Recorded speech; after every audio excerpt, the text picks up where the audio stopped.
Hi everybody, it's Keely here from the Auburn Valley Humane Society, and today we're going to make a craft. We're actually going to make little animal themed bookmarks, and these bookmarks are made so that they'll hold your page for you with their little arms. So I made a little bunny rabbit, and I also made, slide our bunny rabbit over, a little puppy with little foldy ears. And I think I'm gonna make an example today that is a kitty cat, so you'll have a little bit of everything.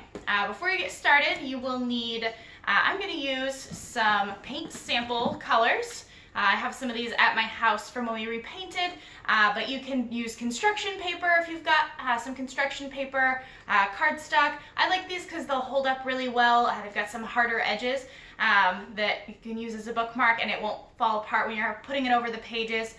But you can use some construction paper, you can use whatever it is that you have at home that you like, but I'm going to use these because I think they're brightly colored and they're lots of fun. I have some markers to decorate with, and then I also have some scissors, and I also have my craft knife, and this is something that you'll want an adult to help with because it's something you need to be very careful with to be safe. So first thing that we're gonna do is I'm gonna use my purple one because that's my favorite color. I'm wearing purple today. You can probably tell it's my favorite. And I am going to use just this lightest color purple is what I think I would like to use as my example. And I'm just gonna cut it right down the edge so it's just all one color. So I've got my solid purple rectangle. And then on here, I'm gonna do sort of like what I did for my bunny. I'm just gonna outline where I want the ears to go and where I want the arms to go and the face. So you'll just wanna outline those things to get yourself a little bit of detail. And I'm gonna use my black marker for that. With the arms, you wanna make sure that they're long enough arms so that they can hold on to the page for you. So if these arms stick out a little ways, this is probably as little of an arm as you'll want. The longer arms, the better grip on that page you're gonna have. So, first thing that I'm gonna do is just make the pointy ears. Oh my goodness. So there is, if you want to, you put at the bottom or at the top, but you can keep in mind where your little label for the paint color is if you're using a paint sample. So I am going to put that at the bottom so it's not on the kitty cat's face. I'm just gonna make some pointy ears the tip top, and underneath that, my kitty cat face.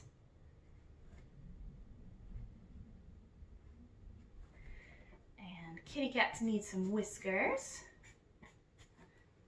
And then I'm gonna draw my arms, and you want your arms to start at the same level all the way across, so you can use maybe the rest of your paint slip for a straight edge, so that your arms all start at the same place.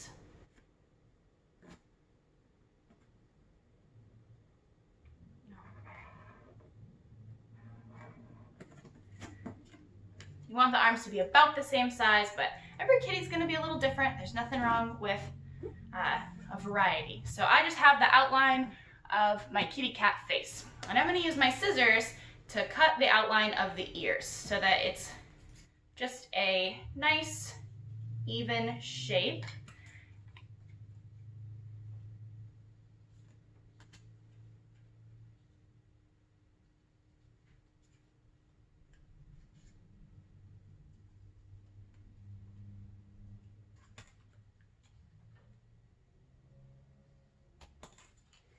And then if you have an adult with you that can help you with the craft knife to cut out the shape of the legs, that will be what you maybe want to do next. If you need to wait until you have an adult to help, that's great. We want to make sure you're really careful with the craft knife. So the next step that I'm going to do is actually color in some details. So you can color in inside of the kitty's ears, make those pink. I've got red, so that's what I'm gonna do. Maybe you wanna make your kitty cat have spots or stripes. You can do all of that, get all the details that you want. And then you've got your final look for the kitty cat. I am gonna be extra careful, and now I'm gonna use my craft knife. And this is where you'd wanna get an adult if you don't have one with you. And I'm just gonna very carefully cut out the shape of my kitty cat legs.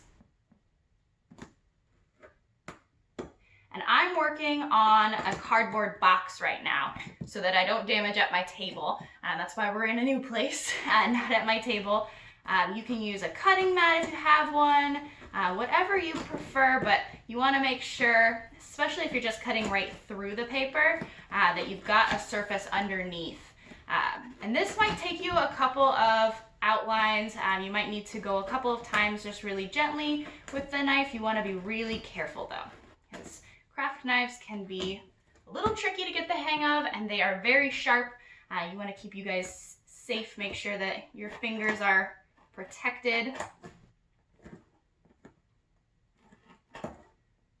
I try to only use my craft knife when I absolutely have to, because it even makes me a little nervous. I always have to think extra while I'm using it because safety first. All right, so now I have my kitty cat legs that are cut out, and he can hold on to a page in my book. So this is a book I really enjoyed reading. It's a shelter dog book, but you can use your kitty cat to mark where you're at on the page. We've got Bunny, my bunny on here. So hold on. We won't want our puppy to be left out, so put him right over here as well.